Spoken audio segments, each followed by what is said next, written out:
Anda kembali di berita utama segmen Kompas Bisnis. Saudara, operasional pinjaman online alias pinjol ilegal makin menjadi. Selain meneror peminjam dengan menelpon ke seluruh anggota keluarga dan rekan, kini pinjol ilegal juga tega menyebarkan data pribadi debitur bahkan dengan kata-kata yang tidak sopan.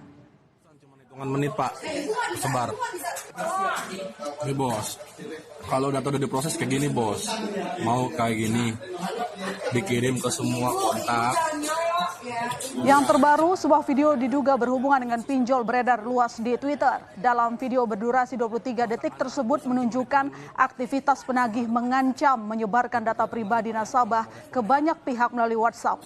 Postingan tersebut mendapat banyak respon masyarakat, ditonton lebih dari 327.000 kali. Kalau data udah diproses kayak gini bos, mau kayak gini, dikirim ke semua. Ya, berdasarkan catatan Satgas Waspada Investasi (SWI), dalam 1 bulan saja di bulan Februari 2021 kemarin kembali ditemukan 51 pinjol ilegal. Dengan demikian, sejak tahun 2018 sampai Februari 2021, SWI telah menutup operasional lebih dari 3.000 fintech lending ilegal.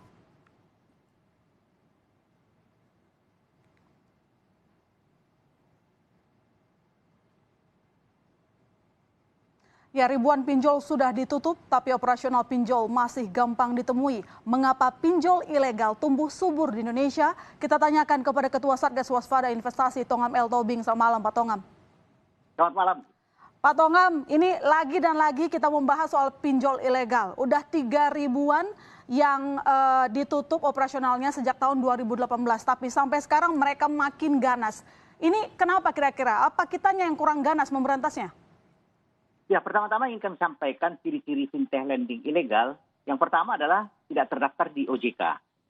Kemudian mereka itu selalu menggunakan bunga, fee, jangka waktu pinjaman dan denda tidak jelas. Contohnya kita pinjam 1 juta, yang ditransfer hanya 600.000. Bunganya pun bisa sampai 4% per hari. Dan jangka waktu pinjaman pada saat di apply itu dibuat 1 bulan, tetapi ternyata setelah disetujui hanya 1 minggu atau 2 minggu. Dan dendanya tidak jelas. Kemudian juga alat peminjamannya tidak jelas dan sering berganti nama.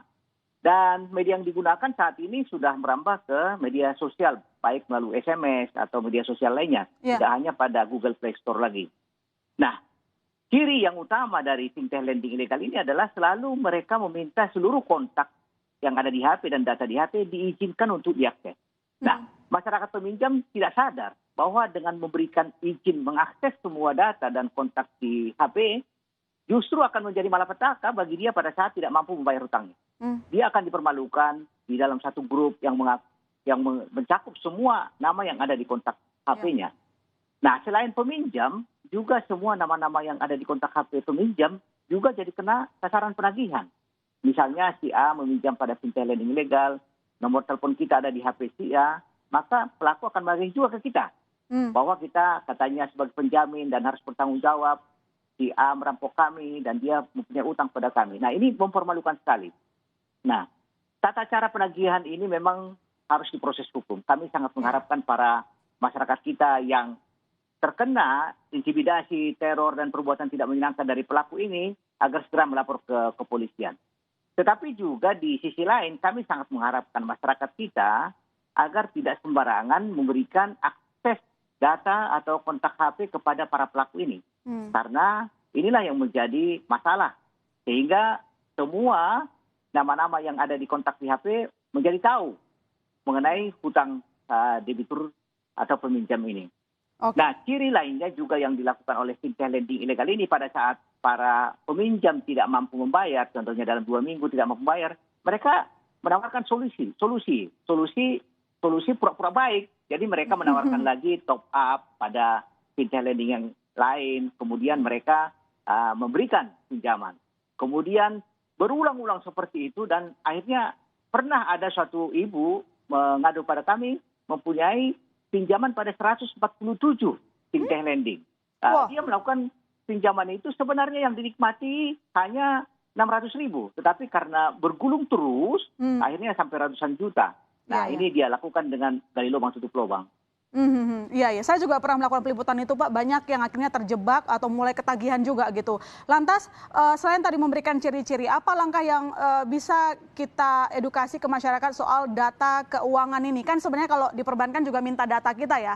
Tapi apa mungkin pembedanya dengan ketika ada fintech ilegal yang minta? Apalagi nih, Pak, kalau dilihat di tahun lalu ada 1.200 fintech lending ditutup. Ini artinya 3 sampai 4 fintech ilegal yang ditutup. Ini berarti masif sekali pergerakannya. Iya, berbeda dengan sektor jasa keuangan informal seperti perbankan meminta data-data nasabahnya dalam rangka know your customer tentunya. Dia memiliki data itu. Tetapi untuk fintech lending ilegal, ini meminta data itu adalah dalam rangka penagihan yang tidak beretika pada saat masyarakat kita tidak membayar. Nah, ini sangat berbeda tujuannya. Nah, yang menjadi masalah juga di sini adalah bahwa kegiatan-kegiatan fintech lending ilegal ini tetap marak karena sangat mudah saat ini pelaku-pelaku ini membuat situs, aplikasi, web, dan juga mengirimkan SMS dengan kemajuan teknologi informasi saat ini. Nah, yang bisa kami respon secara bagus adalah kita mengumumkan kepada masyarakat daftar fintech lending ilegal ini. Kemudian kami memblokir fintech lending ini sampai saat ini sudah 3.107 dan juga kami menyampaikan laporan informasi kepada kepolisian apabila diduga tindak pidana ada di sana untuk dilakukan proses penegakan hukum. Nah, baik. Di sisi lain juga hal yang paling penting adalah edukasi kepada masyarakat sebenarnya. Jadi kami yakin semakin teredukasi masyarakat kita agar tidak melakukan akses kepada aplikasi fintech lending ini, maka akan semakin sempit ruang gerak mereka ini. Tapi apa mungkin jurus jitu kita berikutnya selain tadi pemblokiran sudah dilakukan ya Pak sebenarnya berkali-kali. Tetapi adakah misalnya jurus jitu kerjasama dengan Kominfo kemudian juga para distribusi produk digital, saya sebutlah katakan Play Store gitu, gimana? Iya, kami melakukan cyber patroli secara harian dengan Kominfo untuk melihat penawaran fintech lending yang ada di internet atau di aplikasi. Namun demikian memang ini sangat menjamur ya. Kita blokir hari ini, nanti sore dia ganti nama atau bikin baru. Nah, ini memang sangat tantangan yang sangat berat bagi kami di Satgas Waspada Investasi. Nah, yang memang bisa lebih kita respon tadi adalah dari sisi demand-nya sebenarnya. Masyarakatnya kita didik sehingga mereka tidak akses kepada fintech lending ini. Karena sangat berbahaya. Kerugian masyarakat yang dilakukan oleh fintech lending ini bukan hanya kerugian material dari sisi bunga, denda, fee, juga dari sisi tekanan batin para masyarakat yang meminjam ini, karena mereka ini coba kita bayangkan dalam satu grup itu ada orang tuanya, ada pimpinan perusahaannya yang dikirimi juga pesan bahwa si A merampok kami, si A ini meminjam dari kami tidak mengembalikan. Nah, ini mempermalukan sekali sehingga sering terjadi para peminjam ini bisa tidak menyenangkan dalam pikirannya.